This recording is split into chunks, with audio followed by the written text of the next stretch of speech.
లేదా అనేది కాదు, పిల్లలకి దయచేసి అదే అలవాటు చేయండి. ఎందుకంటే try try try try again and again 100% they will win.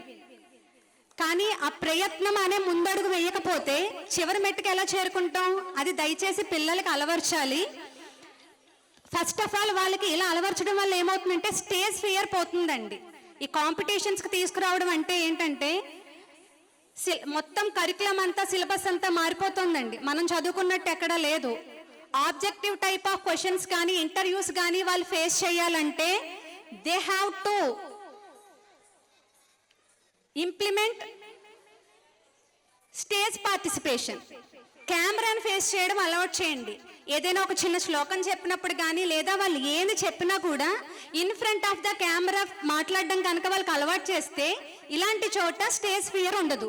పిల్లల్ని అంత చక్కగా రెడీ చేశారు, వాళ్ళు ఏం పార్టిసిపేట్ చేస్తున్నారు, ఆ రిలేటెడ్ కృష్ణ లేదా రాధ ఏంటనేది ఒక చిన్న మాట వాళ్ళు అక్కడ చెబితే స్టేజ్ ఫియర్ పోతుంది.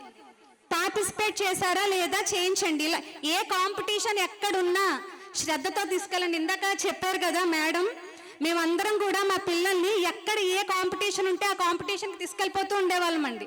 ప్రైజ్ వచ్చిందా లేదా సమస్య లేదు, నెక్స్ట్ ఇయర్ ఇంకా ఎంత బాగా పార్టిసిపేట్ చేయాలనే దాని గురించి ఆలోచించుకుంటూ వచ్చేవాళ్ళం. కానీ ప్రైజ్ వచ్చిందా లేదా అని ఎవరూ ఆలోచించుకోలేదు. కానీ మా పిల్లలు ఇప్పుడు 100% చాలా మంచిగా అచీవ్ చేస్తున్నారు. సో పిల్లలకి అదే అలవాటు చేయండి. Thank you.